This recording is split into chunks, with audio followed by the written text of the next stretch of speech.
안녕하십니까. 한민족 선민 대서사시 하늘이 선택한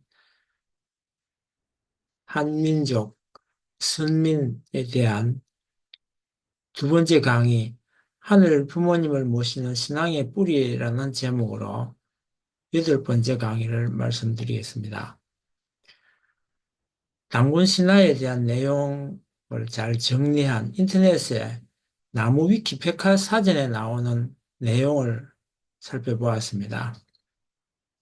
오른쪽에 나오는 그림은 한국 학계 일부에서 단군 신화와 연관되는 토테미즘 신앙의 증거로 추정되는 랴오닝성 핑강지구 출토 금동 패식의 그림입니다. 우선 내용을 읽어보겠습니다. 단군 신화와 홍익인간에 대한 내용입니다. 단군 신화는 고조선의 국조이자 한민족의 시조로 여겨지는 단군에 대한 신화로 천손 강림형 건국 신화의 일종입니다. 일반적으로 알려진 단군 신화의 내용은 1281년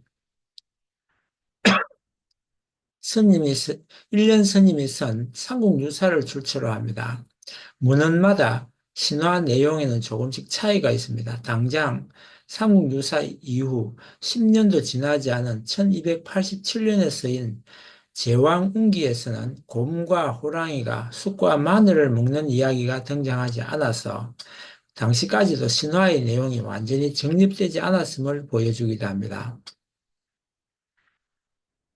삼국, 구삼국사에 나오는 내용을 보겠습니다. 삼국사기가 주로 참고했기 때문에 그 동명왕편에는 단군으로 추정되는 인물이 비류국 왕 송량에 의해 유래되었다고 언급되어 있습니다. 이때 송량은 주몽과 서로 왕으로서의 정통성을 내세우며 자존심 싸움을 하는 중이었는데 송량왕은 선인의 후손임을 주장했고 주몽은 천재의 손자임을 자부했습니다. 만일 이가 이럴 것 사실이라면 송량왕의 비류부가 고조선과 모종의 연관관계가 있다는 것을 함의할지 모르는 것이나 오늘날 명확히 알 수는 있는 것은 없다고 기록되어 있습니다. 송량이 말하기를 나는 선인의 후손인데 여러 대에 걸쳐 왕노릇을 하였다고 주장했기 때문입니다. 1145년 유학자인 김부식이 쓴 삼국사기에 따르면 고구려가 동천왕 때 수도를 환도성에서 평양성으로 이전하는데 여기에 덧붙여서 아래와 같은 기록이 등장을 합니다. 당시에는 낙랑군이 건재하였을 시기이므로 이 기록의 평양성은 현재 북한 지역의 평양이 아닌 환도성 인근 지역에서 임시 수도로 삼은 선인 왕금의 땅이라는 별개의 평양성을 뜻하는 것으로 어떤 국사학자들은 역사학자들이 추측하기도 합니다. 또한 다른 한사군이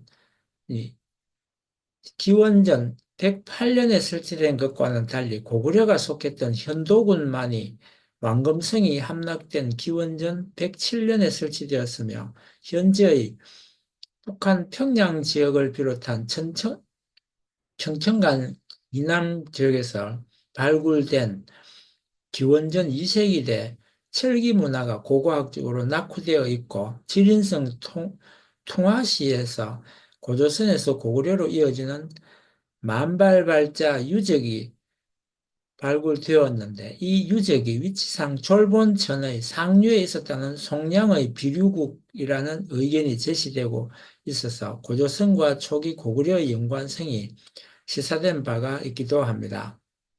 즉 위의 근거들과 더불어 구삼국사의 기록에서 졸본 인근 지역을 차지하던 송량이 선인의 후손이라고 하는 것이 삼국사기의 환도성 인근 지역 평양의 선인 왕금과도 대응되는 것으로 보아 이 같은 점을 정리해 보면 초기 고구려 중심지 인근에 고조선 왕금성이 위치해 있었고 이에 따라 주몽신화는 압록강 유역으로 남하한 고구려 세력이 해당 지역의 원 고조선 세력을 흡수한 것으로 비유적으로 표현한 내용일 수 있으며 송량이 후손을 자처하던 선인, 신선이죠. 선인, 도교의 신선을 말하는데 선인 역시 그 일대를 지배하던 원래 고조선 세력의 선인 왕금을 뜻하는 것으로도 볼 수 있습니다.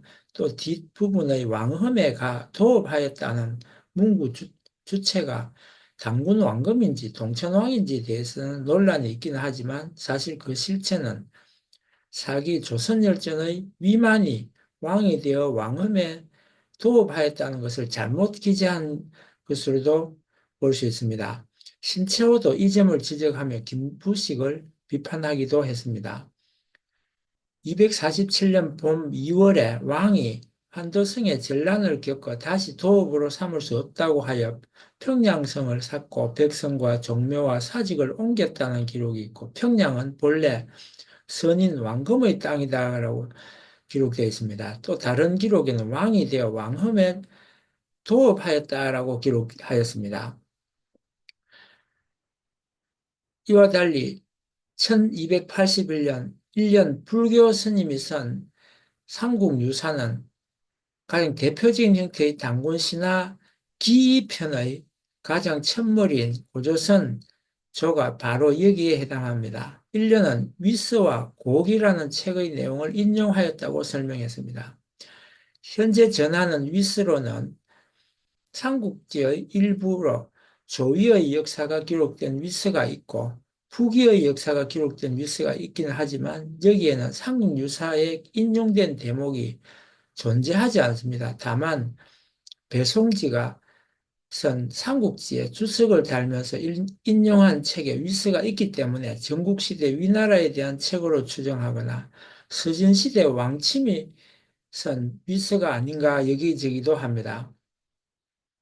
다른 의견으로는 당군에 대한 내용이 중국 사서들에서는 전혀 내용이 보이지 않고 삼국유사에서 이련이 위만의 성을 잠브론과 동일하게 한서의 위자와 달리 위자로 명시해 모두 위만이라고 표기한 점과 위만조선 시기를 기준으로 놓고 당군이 아사달에 도읍한 지 2000년이라는 기사의 내용을 적용해 보면 전설상의 요 임금 시기와 근접한 점 때문에 위만조선의 전성이 한반도 내에서 자체적으로 전승되어 내려와서 기록한 고조선에 관한 자체 사수로 보기도 합니다. 또한 고기에 대해서는 조선왕조실록에 당군고기라는 책의 존재가 보이지만 이 또한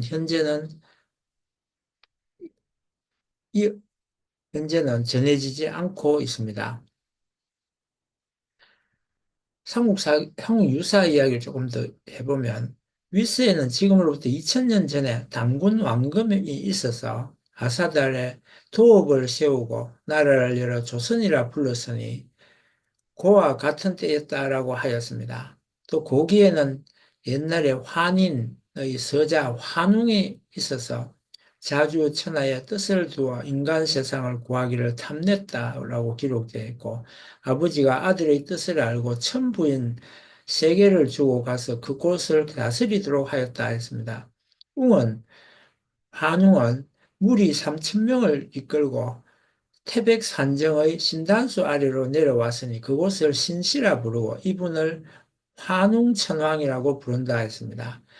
이때 세 가지 천부인 세 가지는 풍백, 우사, 운사를 거느리고 곡식, 운명, 질병, 형벌, 선악 등을 주관하니 무릇 인간의 360여 일들을 주관하여 세상에 있으며 다스리고 교화하였다라고 기록을 했습니다. 또한 상유사에 보면 그 자세한 내용을 기록하고 있는데 한자로 기록되어 있습니다. 시우 일웅 1호 동굴 이거라고 기록되어 있는 이 풀이에 보면 이때 한 범과 한 곰이 있어서 같은 굴에 살았는데 항상 신웅에게 기도하기를 변화하여 사람이 되기를 바라는 것이었습니다. 이때 신이 신령한 쑥 한 줌과 마늘 20개를 20매를 주면서 너희가 이것을 먹으면서 100일 동안 햇빛을 보지 않으면 사람의 모습을 얻을 것이다 라고 하였다 합니다. 곰과 범이 받아서 이를 먹고 3, 7일 동안 삼갔더니 곰은 여자의 몸을 얻었지만 범은 삼가지 못해서 사람의 몸을 얻지 못했습니다. 웅녀는 함께 혼인을 맺지 못하므로 매양 단수 아래서 아이 가지기를 바라며 빌었습니다. 웅이 이에 가와하여 그와 혼인하여 아이를 베니 아들을 낳았으므로 단군 왕검이라 불렀다라고 기록하고 있습니다.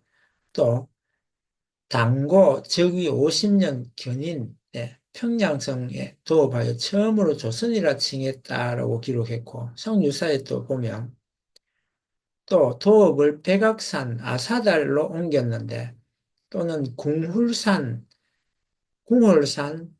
또는 금미달이라고도 한다라고 적고 있습니다. 나라를 다스림이 1500년이었다. 그 기간을 적고 있고 주나라 호왕 즉위 기묘에 기자를 조선에 봉하니 당군은 이에 장단경으로 옮겼다가 뒤로 돌아와 아사달에 숨어서 산신이 되었다라고 기록하고 나이는 1908세였다라고 기록되어 있습니다. 이와 같이 상유사의 기편에 보면 당군 왕검이나 왕검조선에 대해서 기록하고 있는 것입니다. 조금 더 읽어보면 당군기에는 군이 서하 하백의 딸과 더불어 혼인하니 아들을 낳아 이름을 부르라고 하였다라고 기록하고 있습니다. 지금 이 기록에 따르면 해모수가 하백의 딸과 사통해서 뒤에 주몽이 났다고 하고 단군기에는 아들을 낳아 이름을 부르라고 하였다고 하니 부르와 주몽은 어머니가 다른 이복 형제였던 것입니다.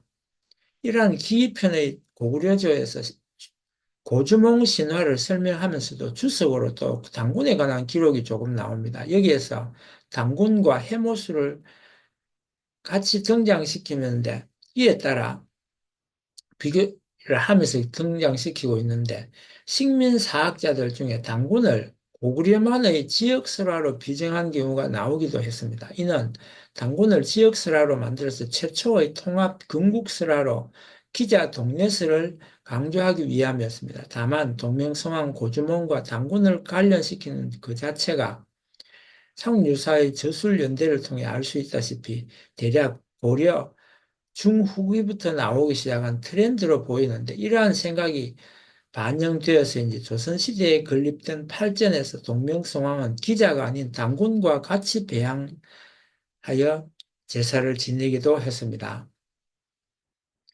이 밖에 제왕운기의 기록을 읽어보면 누가 나라를 열고 풍운을 시작했나라고 묻고 제석의 손자로 이름은 당군이라 본기에는 상제 환인에게 서자가 있어서 웅이라 하였다라고 기록되기도 했고 우는 이러기를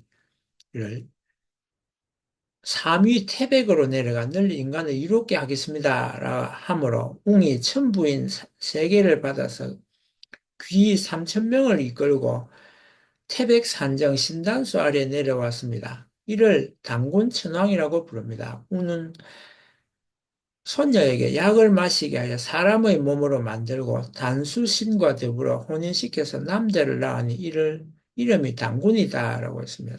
조선의 영역에 운거하여 왕이 되었으니 고로 시라, 고래, 남북 옥저, 동북 부여와 예, 맥 모두가 당군의 후손입니다. 다스린 것이 1038년이고 아사달 산으로 들어와 신이 되니 죽지 않기 때문이었다라고 기록하고 있습니다. 또 이와 같은 제왕운교의 내용에 덧붙여서 고와 함께 나란히 무진년을 말해 무진에 흥하여 우를 지나 하를 거쳐 대궐에 살다가 어느 8년 을미에 아사달산에 들어가 신이 되었다라고 기록하고 나라를 향유함이 1028년인데 어쩔 수 없이 변화하여 환인에 전했으나 도리어 164년이 지난 후에 어지신 분이 군신을 다시 열었도다라고 제왕운기 하권에 기록하고 있는 것입니다. 제왕운기의 기록은 대체로 상류사와 비슷하긴 하지만 다소의 차이가 있습니다. 우선 환웅의 이름을 단웅으로도 기록하고 있습니다. 오랑이와 곰의 쓰라는 없고 단웅의 손녀가 약을 먹어 사람으로 변한 뒤 단수신과 소통하여 낳은 것이 단군으로 되어 있습니다. 이는 천손이 모계로 이어진 특이한 사례입니다.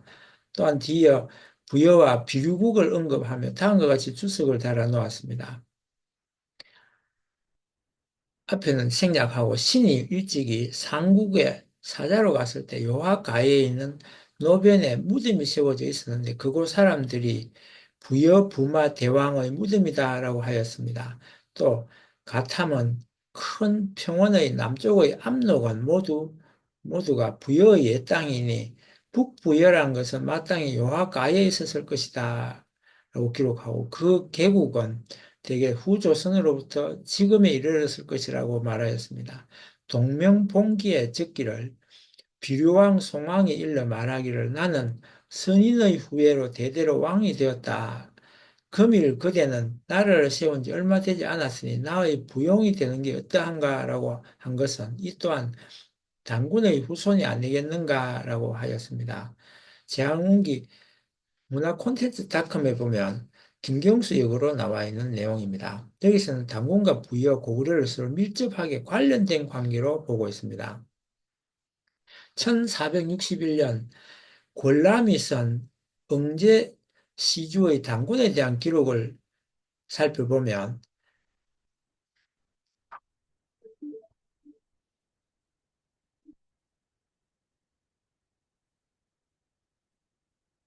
옛날에 신인이 박달나무 아래로 내려오니 나라 사람이 그를 왕으로 세우고 인하여 그를 단군이라 불렀습니다. 이때가 당뇨 원년 무진년입니다. 고기에 말하기를 상제 환인에게 서자가 있었는데 웅이라 하였습니다. 인간 세상을 탐내어 인간이 되어 천부인 세계를 받아 무리 삼천을 거느리고 태백산 신단수 아래에 내려오니 이분이 환웅천왕이라 천왕입니다. 환은 혹은 단이라고도 합니다. 산은 지금의 평안도 희천군 묘항산입니다. 풍백, 우사, 운사를 거느리고 곡식, 명, 병, 질병, 형벌, 선악 등 인간 세상의 360가지를 주관하게 하여 세상을 다스리도록 하였습니다. 이때 곰 한 마리와 범 한 마리가 같은 굴 속에 살고 있었는데 항상 환웅에게 사람이 되기를 기원하였습니다. 이때 환웅이 신령스런 쑥 한 다발과 마늘 20개를 주면서 말하기를 너희는 이것을 먹되 햇빛을 100일 동안 보지 않으면 사람의 형상이 되리라 하였습니다. 범과 곰은 그것을 먹고 금기하였는데 범은 금기를 지키지 못했지만 곰은 금기를 잘 지켜 21일 만에 여자가 되었습니다. 그러나 혼인할 상대가 없어 매양 신단수 아래에 잉태하기를 빌었습니다. 이에 환웅은 잠깐 사람으로 변신하니 웅녀는 잉태하여 아들을 낳았는데 이름이 당군입니다. 당군은 당뇨와 같은 날에 나라를 세우고 나라 이름을 조선이라 불렀습니다. 처음 도읍지는 평양이었고 뒤의 도읍지는 백악산이었습니다. 비스가 하백의 딸에게 장가들어 룰을 낳았는데 이분이 동부여왕입니다. 하나라 우왕 때 이르러 제후들이 도산에 모일 때 당군은 태자 부루를 보내었습니다. 당군은 하나라 우임금을 거쳐 상무정 8년 을미에 아사달산에 들어가 신이 되었습니다. 지금의 황해도 문하현 구월산입니다. 사당이 지금도 남아있고 나를 다스리기를 1048년 동안이었습니다. 그 뒤 164년 후에 기자가 와서 분봉을 받았다 하고 기록하고 있습니다. 1431년 변기량이 하늘에 제사를 지내야 한다고 주장한 상소문이 태종실록에 기록이 되어 있는데 그 내용을 살펴보면 천자가 천지에 제사 지내고 제후가 산천에 제사 지내는 것이 제도이니 비를 하늘에 비는 것이 참남하지 않는가 하고 하나 신은 말하기를 천자가 천지에 제사 지내는 것은 상경이요. 하늘에 비를 비는 것은 비상의 변에 대처하는 것이라고 합니다. 옛사람이 말하기를 하늘을 좋게 말하는 경우에는 사람에게 징음이 있다고 하였으니 신은 인사로서 이를 밝혀서 사람을 여기에 두도록 청합니다. 그 일을 소송하고자 할 때 형조에 가지 않으면 반드시 헌사에 가게 되었는데 형조와 헌사에서 그 일을 올리는 것은 나라의 제도입니다.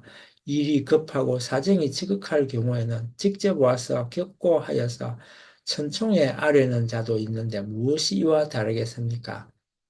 대저 5일 동안 비가 안 오면 보리가 없어지고 10일 동안 비가 안 오면 벼가 없어집니다. 그런데 이제 10일여일이 되어도 비가 내리지 않는데 아직도 하늘의 제사기를 의심하는 것이 옳겠습니까? 비록 하늘에 비를 빈다고 하더라도 이 또한 기필할 수 없는데 하물며 이를 이제 빌지도 아니하고 우택이 내리기를 바라는 것은 어려울 것입니다. 또 나라의 제도가 예문에 의거하여 교사를 폐지한 지가 지금까지 몇 년이 되었습니다. 그러나 우리 동방에서는 하늘에 제사 지내는 도리가 있었으니 폐지할 수 없습니다. 신은 청하건대 그 설을 조목별로 말할 수 있으니 전하께 청감하기를 원합니다. 라고 기록하고 있습니다. 그리고 이어서 우리 동방은 당군이 시조인데 대개 하늘에서 내려왔고 천자가 분봉한 나라가 아닙니다. 당군이 내려온 것이 당뇨의 무진년에 있었으니 오늘에 이르기까지 3천여 년이 됩니다. 하늘에 제사하는 예가 어느 시대에 시작하였는지 알지 못하겠습니다만 그러나 또한 천년이 지나도록 되도록 이를 혹은 고친 적이 아직 없습니다. 태조 강은 대왕이 또한 이를 따라 더욱 공건하였으니 신은 하늘에 제사하는 예를 폐지할 수 없다고 생각합니다. 혹은 말하기를 당군은 해외에 나라를 세워 방략하고 거리 적고 중국과 통하지 못하였으므로 일찍이 군신의 예를 차리지 않았습니다. 주나라의 무왕에 이르러서 은나라의 태사를 신하로 삼지 아니하고 조선에 봉하였으니 그 뜻을 알 수 있습니다. 이로써 하늘에 제사하는 예를 행할 수 있었습니다. 그 뒤에 중국과 통하여 임금과 신하의 분수에 찬연하여 하게 질서가 있으니 법도를 넘을 수가 없다고 합니다. 신은 말하기를 천자는 천지에서 제사하고 제후는 산천에 제사하는 것은 이것은 예의 대체가 그러한 것입니다. 그러나 제후로서 하늘에 제사한 경우도 또한 있었습니다. 노나라에서 교천한 것은 성왕이 주공에게 큰 공운이 있었다 하여 내린 것이고 기송이 교천한 것은 그 선세 조종의 기운이 일찍이 하늘과 통하였기 때문입니다.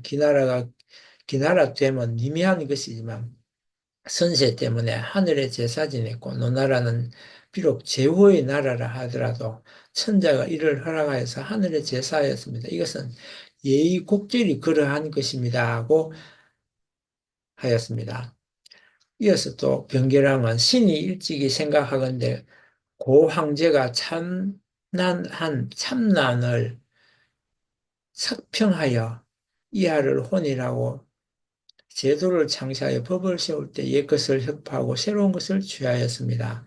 이에 현령이 귀부한 정성을 아름답게 여겨 특별히 밝은 조서를 내려 우리 조정의 일을 두루 말하기를 손바닥을 가리키는 것과 같이 자세하게 갖추어 말하였으니 참으로 이른바 만리밖에 밝게 내다보는 것이 일월이 조림하는 것과 같다고 하겠습니다. 우리 조정에서 하늘에 제사하는 일도 또한 반드시 알고 있었을 것은 의심이 없습니다. 그 뒤로 곧 의식은 복속에 따르고 법은 구정을 지키도록 허락하였으니 그 뜻은 대개 해외의 나라이므로 하늘에서 명을 받았음을 이루는 것입니다. 그 하늘의 제사는 예법은 심히 오래되어 변경할 수 없습니다. 국가의 법은 제사보다 더 큰 것이 없고 제사의 예법은 교천보다 더 큰 것이 없는데 법은 옛 전장을 지키는 것이니 이것이 그 먼저 힘써야 할 일입니다. 이것에서 말미암아 말한다면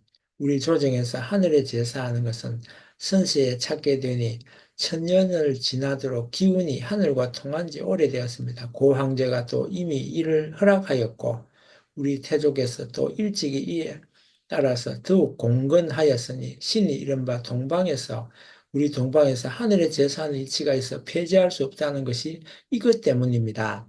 라고 조선왕조실록 태종 16년에 기록한 내용을 우리가 볼 수 있습니다. 또 변계량이 1454년에 선 세종실록 지리지에 따르면 당군 고기에 이르는 상제 환인에게 서자가 있으니 이름이 웅인데 세상에 내려가서 사람이 되고자 하여 천부인 세계를 받아가지고 태백산 신단수 아래에 강림하였으니 이가 곧 단웅 천왕이 되었다. 손녀로 하여금 약을 마시고 인신이 되게 하여 단수의 신과 더불어 혼인하여 아들을 낳으니 그 이름을 단군이다. 나라를 세우고 이름을 조선이라 하니 조선시라 고려 남북 옥저 동북 부여 예 맥이 모두 단군의 다스림이 되었다라고 세종실록지리 평양부 중간에 보면 단군 고기라 하여 그 기록을 있습니다. 그런데 여기서 단군 고기가 이미 사라지고 없으니 이렇게 우리는 그 인용한 문서를 뒤지고 있는 것입니다. 15세기 김시습이 쓴 금오신화에 나오는 건국에 대한 내용을 보면 본문을 읽어보겠습니다. 금오신화 취유 부벽 정기 주거리는 이렇습니다. 홍생이라는 개성부상의 아들이 고조선의 옛 땅인 평양에서 놀다가 대동 강가에 있는 부벽루에서 신녀를 만나게 됩니다. 홍생은 그녀로부터 선교의 술과 음식을 대접받고 그녀가 지은 시를 감상하다가 돌아온 뒤에 상사병에 걸려 앓게 됩니다. 그러던 중에 꿈에 신녀로부터 선관이 되었다는 통보를 받고 죽었는데 그의 시체가 변하지 않아서 사람들이 시해한 것으로 믿게 되었다는 것입니다. 여기에 등장하는 신녀의 내력이 흥미롭습니다. 그녀는 기자의 후예로 본래 고조선의 왕족이었습니다. 위만에게 나라가 망해 준왕이 도망갔을 때 자신도 매우 어려워졌는데 한 신인을 만나 신녀가 됐다고 하면서 그 사정을 이렇게 설명합니다. 홀련히 어떤 신인이 나를 위로하면서 말씀하시기를 나는 이 나라를 세운 사람이다. 나라를 다스린 후 바다의 섬으로 들어가 신선이 되어 죽지 않은 지 수천 년이 됐다. 너희가 나를 따라 자부 현도로 가 즐겁게 사는 것이 어떠하냐? 내가 승낙을 하니 나를 이끌고 살고 계신 곳으로 가서 별당을 지어 대우해 주셨다. 나에게 현주의 불사약을 먹이니 복용한 지 며칠 만에 몸이 가벼워지고 기운이 나서 뼈 마디마디가 바뀌는 것을 느낄 수 있었다고 금오시나 치유 부벽 전기에 기록되어 있습니다. 이 신인은 명시되어 있지는 않지만 나라를 세우고 신선이 되어 죽지 않는지 수천 년이나 되었다는 내력을 보면 단군으로 추정할 수 있습니다. 이 구절 이전에 나오는 홍생의 시문에도 단군이 언급되어 있습니다. 여기서 말하는 자부라는 지명은 포박자 중에서 황제가 동방 청구 땅에 가서 자부 선생을 뵙고 삼황내문을 얻어갔다는 구절에서 따온 것으로 보입니다. 동국 통감에서는 특이하게도 한인이나 환웅이 등장하지 않는데 1484년 서거정이 쓴 내용을 보겠습니다. 동방에는 최초에 군장이 없었는데 신인이 단목 아래에 내려오자 국인이 세워서 임금으로 삼았습니다. 이가 당군이며 국호는 조선이었는데 바로 당뇨 무진년 즉 서기 2333년이었습니다. 처음에는 평양에 도읍을 정하였다가 뒤에는 백악으로 도읍을 옮겼습니다.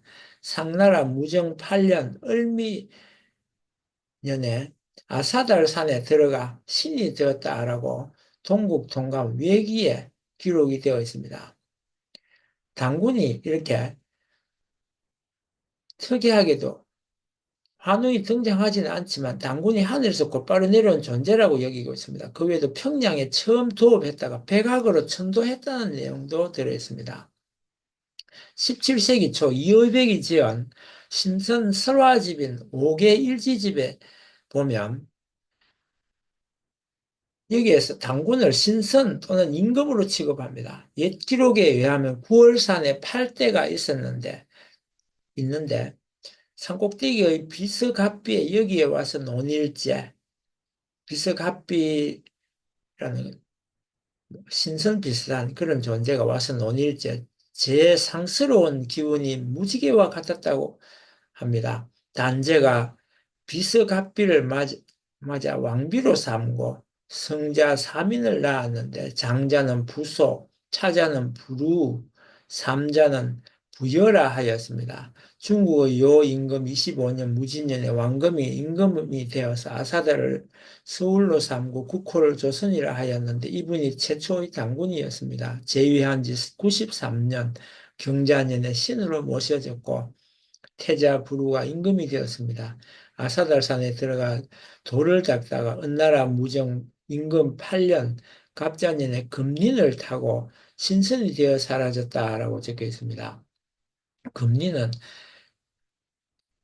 비늘이 금색으로 된뭐 그런 뜻입니다. 하루는 한 휴휴 선생을 따라 백년산을 지나다가 백학두상이 봉우리 위를 맴돌고 있는 것을 보았습니다. 내가 여쭙기를 이 산에 학이 삽니까? 라고 하자 선생께서 말씀하시기를 저것들은 학이 아니라 옥판의 정인이라 저 봉우리 바깥 바위 틈에 돌 괴짝을 숨겨 놓았는데 괴짝 속에는 옥판이 4개가 있습니다. 옥판 위에는 금자로 글을 써 놓았으니 당군 시절 문박 대왕, 문박 대왕, 신지 등의 성인들이 기록한 것으로 모두 변화, 장생의 비결들이라고 하셨다라고 기록되어 있습니다.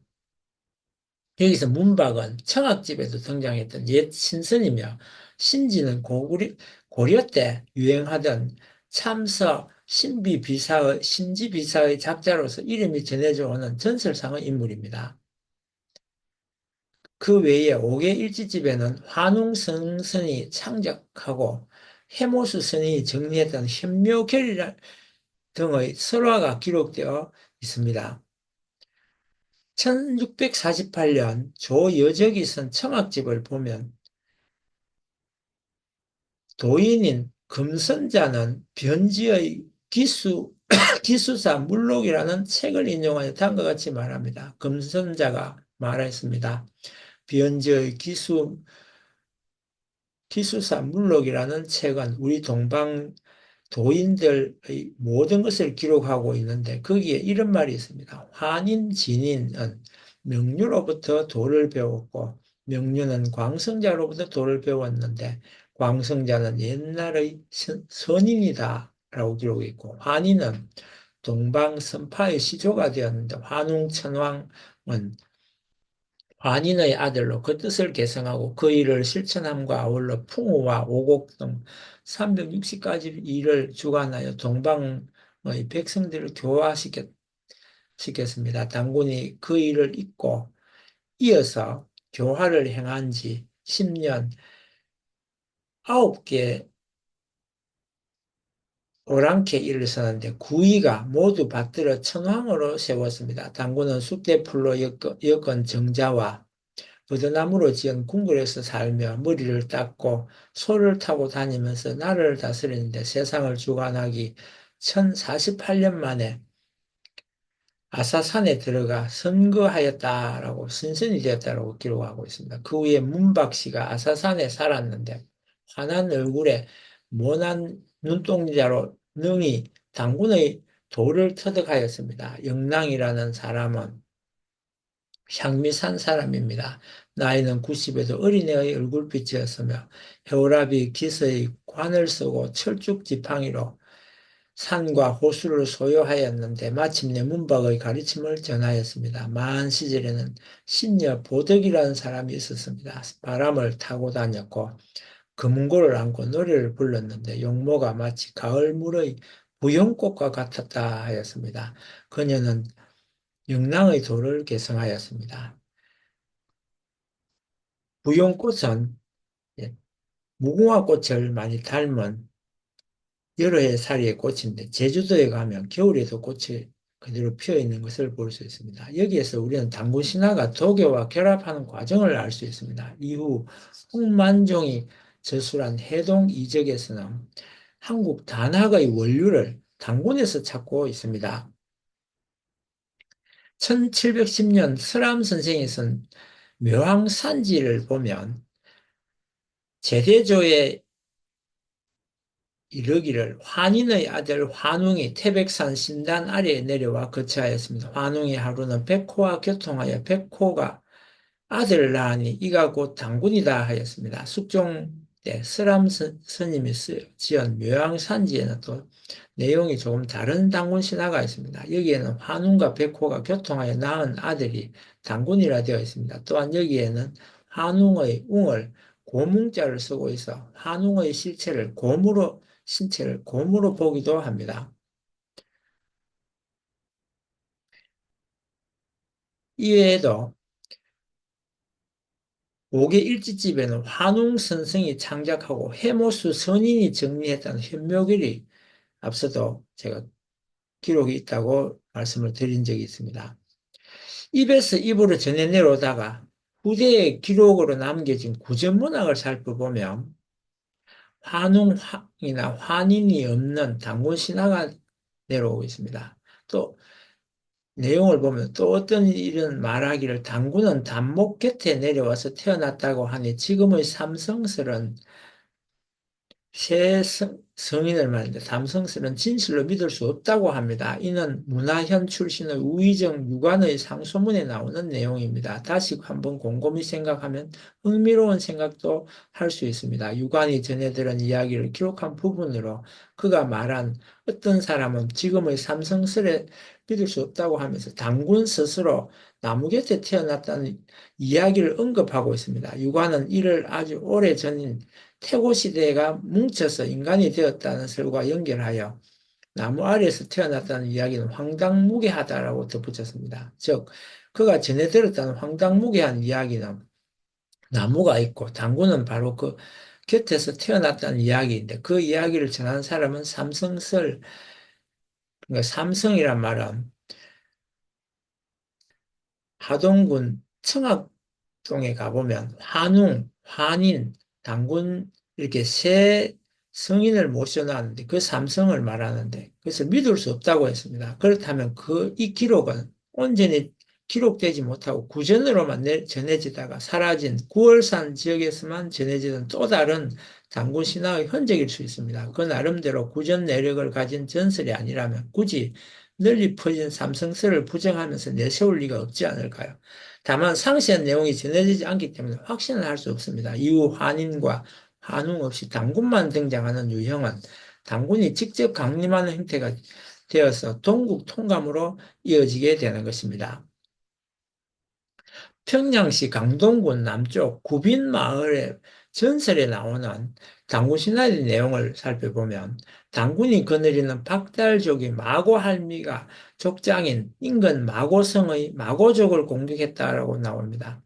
싸움에서 진 마고 할미는 도망친 후 박달족과 당군의 동태를 살폈는데 당군이 자신의 부족에게 너무도 잘해주는 것을 보게 됩니다. 마고는 당군에게 마음으로 복종하지 않을 수 없게 되었습니다. 당군은 토항한 마고 할미와 그 아래 9장수를 귀한 손님으로 맞아 극진히 대접했습니다.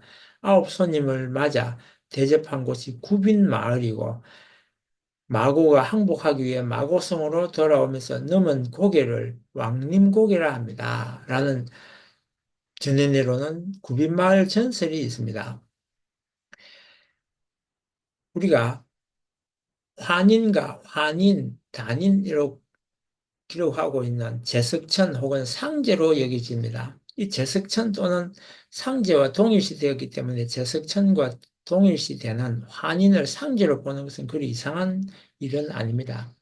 불교에 가보면 제석천이라는 내용이 나옵니다. 이 가설의 근거는 다음과 같습니다. 일단 제석천의 원래 이름인 인드라를 한역하여 석가제환 인다라라고 하였는데 석가는 능이라는 의미이고 제환은 천의 뜻이 인드라라는 제의 의미를 가집니다. 이 석가제환인 인드라를 줄여서 석제환인이라고 하며 이 중에서 환인을 떼어낸 것으로 추측됩니다.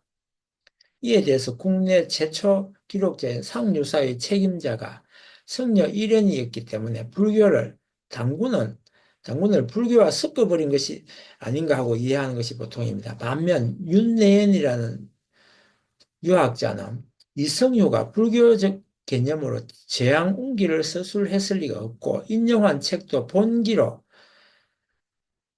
상유사와 다르기 때문에 불교적 윤생론을 부정하기도 합니다. 생각해보면 석가, 제환, 인드라에서 단어 첫째 제가 아닌 중간자 환을 연결해서 환인이라는 이름을 지어냈다고 보는 것은 억지라는 반론도 있습니다. 실제 일련 스님은 제석 환인이라 쓰지 않고 환인이 있는데 제석이라고 한다라고 분리해서 적었습니다.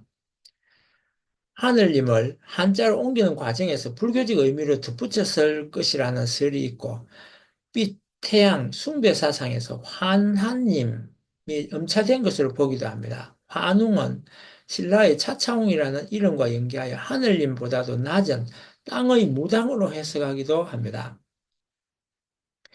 이 박달나무는 흔히 못 보고 넘기기 쉬우며 그다지 눈길을 끌지는 않지만 단군 신화에서 중요한 상징물입니다. 환웅이 내려온 곳이 신성한 박달나무이며 단군이 태어난 곳은 박달나무 아래이다라고 기록되어 있습니다. 우리나라에서는 신목이나 목신 신앙이 널리 퍼져 있는데 신이 나무에서 내려오거나 나무에서 신인이 태어나는 것은 이러한 목신 신앙과 이어서 생각할 수 있을 것입니다.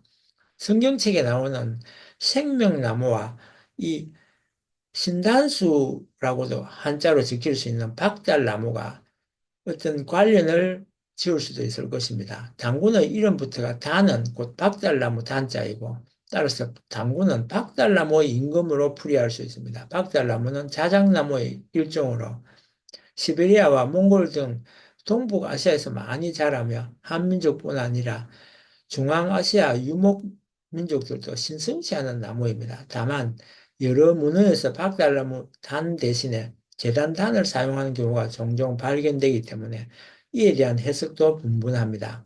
박달나무 꽃이 마치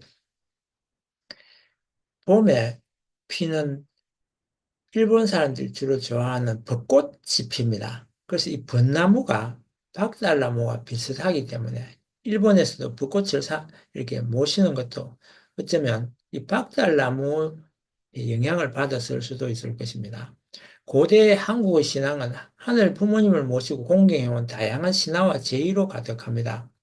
이러한 신앙은 한민족의 삶과 문화, 역사에 깊이 뿌리 내리고 있습니다. 특히 단군 신화는 한민족의 건국 신화로 고조선의 시조인 단군 왕금의 기원이 하늘에 있음을 밝히는 천손 사상을 담고 있습니다.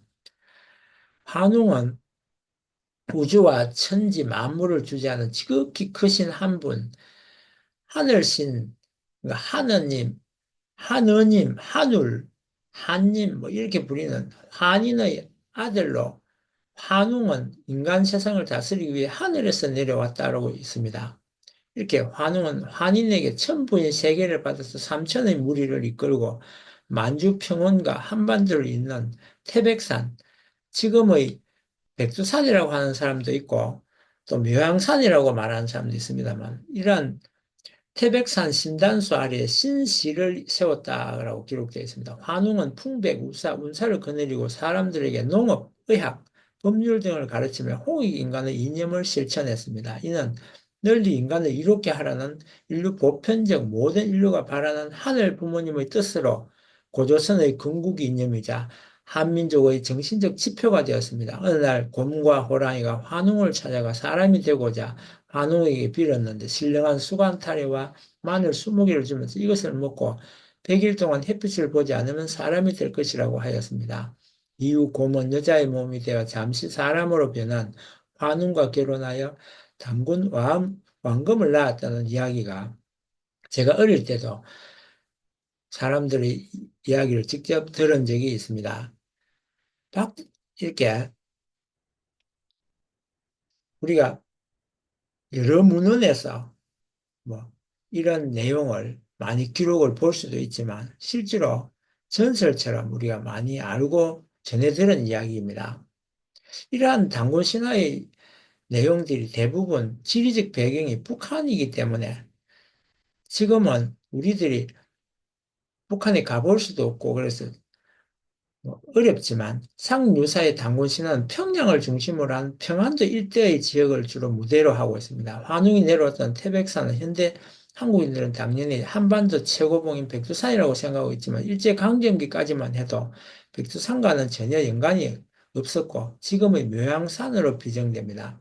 묘양산은 평안북도와 평안남도의 경계에 위치하고 있습니다. 그리고 당군이 나라를 일으킨 곳은 평양이며 그 다음에 아사달 지금의 구월산으로 옮겨집니다. 황해도 있는데 이 구월산은 황해도 북쪽에 위치하고 있습니다. 언뜻 생각하면 서로 상당한 거리가 있어서 왜 이렇게 신화적 지리가 서로 떨어져 있는 것이 이해가 가지 않을 수도 있는데 대동강을 보면 대동강의 줄기가 세 줄기가 되는데 이 세 개 줄기가 묘양산은 대동강 상류에 인접해 있고 평양은 대동강 중류에 끼고 있고 그리고 구월산은 대동강 하류에 아주 가깝기 때문입니다.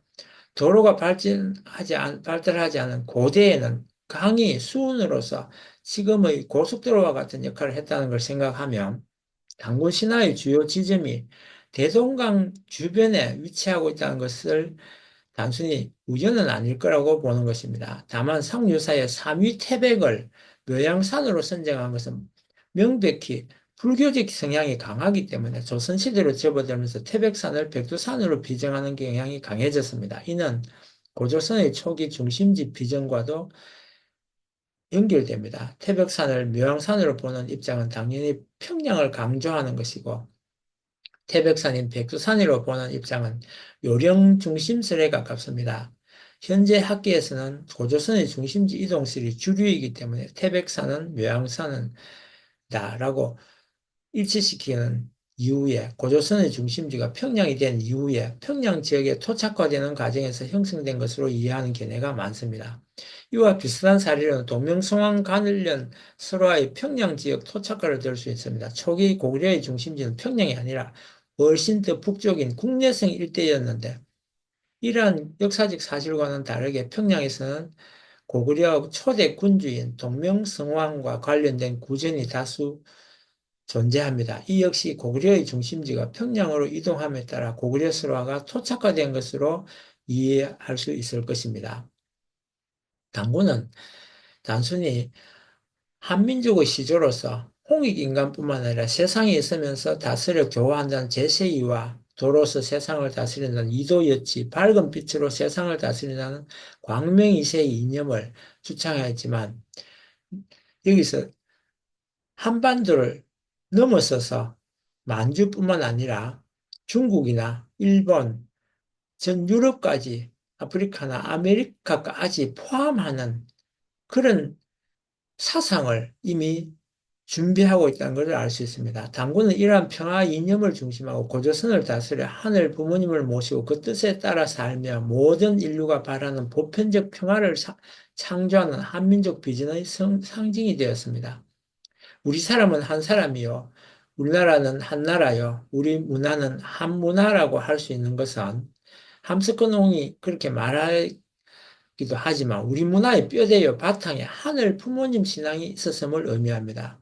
제주도 무속에서는 천지왕으로 후대 유교, 불교, 도교가 들어온 뒤에 상제, 제석으로 바뀌어 불리기도 하였으나 하나님에 대한 신앙은 한민족의 심성과 역사 속에서 몇천 년 동안 뿌리 내려왔으며 남을 위하여는 착한 마음씨와 남을 위하고 나를 위한 용기로 평화와 공존을 사랑하는 나라의 문화와 전통을 이루어 내려왔습니다. 특히 한민족은 천선사상을 바탕으로 하여 뿌리가 같고 그렇기 때문에 다른 사람과의 마음이 연결되어 있다는 믿음을 가지게 되었습니다. 그러한 같은 마음의 뿌리를 한 마음이라고 하며 그 마음의 뿌리가 하나이며 따라서 하나님의 마음이라고 하는 것입니다. 하나님은 기독교적인 색채가 다분하기 때문에 보통은 일반적으로 하느님이라고 부르는데 하늘은 항상 늘 똑같은 하늘을 뜻하기도 하는 것입니다. 예, 저의 이번 8번째 강의는 이것으로 마치겠습니다. 끝까지 들어주셔서 감사합니다.